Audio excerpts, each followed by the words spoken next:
We choose to go to the moon in this decade and do the other things, not because they are easy, but because they are hard. Because that goal will serve to organize and measure the best of our energies and skills. Because that challenge is one that we're willing to accept, one we are unwilling to postpone, and one we intend to win. President Kennedy's bold vision: unleash our imagination. If we could put a man on the moon within the decade, what else could we do? Suddenly, the impossible seemed possible.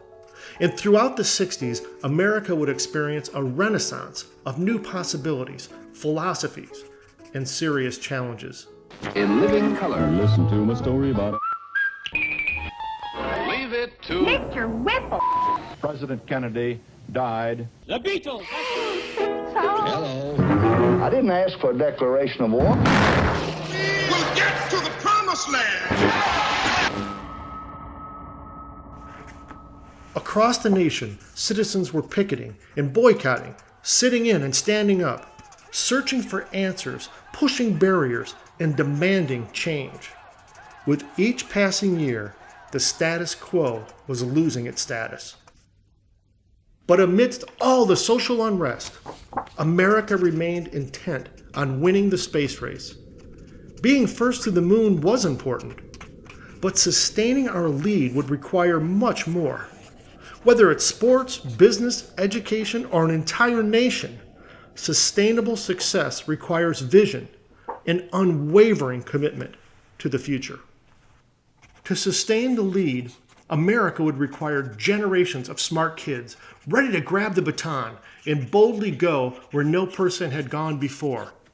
By 1969, America's commitment to education was unprecedented. I know. I was in 6th grade at the time. What I didn't know is that a simple science experiment would not only change my reality, but that of my classmates, my teacher, and perhaps even yours. In addition to being a wonderful person, Mrs. Hackett was an excellent teacher and a great patriot too. She took the challenge of educating America's youth to heart. Who knew? Maybe one of us would invent a future rocket, crack the code of life, or create innovative products that would change the world. She increased our general math and science curriculum and spent an entire week teaching us about aerodynamics. At the end of the week, she announced, "We're going to test our knowledge by conducting a paper airplane contest.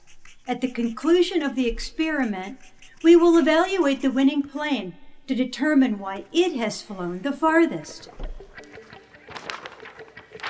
We were each given a piece of construction paper. Armed with our newly acquired knowledge, we carefully crafted what we each believed would be the winning plane. Remember what we learned. The sharper the wings, the less drag. The less drag, the farther your plane will travel. One by one, my classmates stepped to the line and launched their planes.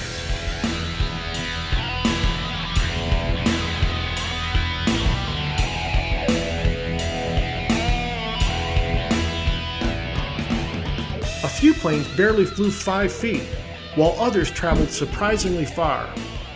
The class was ready to declare a winner when Mrs. Hackett noticed one boy had yet to take his turn. "Come on, Jeff, hurry along." Everyone waited with great anticipation. And then Jeff revealed his masterpiece. As the crowd began to snicker, Jeff responded accordingly.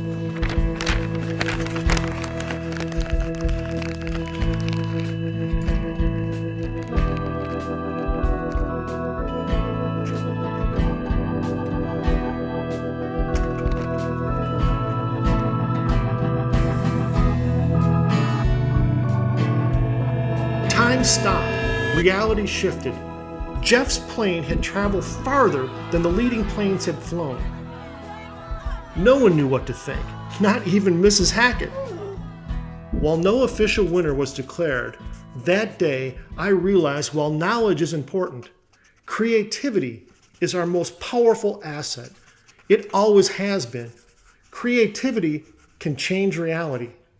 A few months later, on July 20th, along with millions of others, I watched as Neil Armstrong and Buzz Aldrin made history. Indeed, it was a giant leap for mankind. But accomplishments like that don't just happen. They require us to look beyond our initial perceptions. They take vision, clear goals, and unwavering commitment. Diverse people willing to ask questions, to challenge the status quo and take a stand. They require looking ahead, preparing for future success, sharing knowledge, remaining open-minded, learning from experience, and measuring our progress. We put a man on the moon, and that was nearly half a century ago. By embracing creativity and having the courage to take action, imagine what we could do today.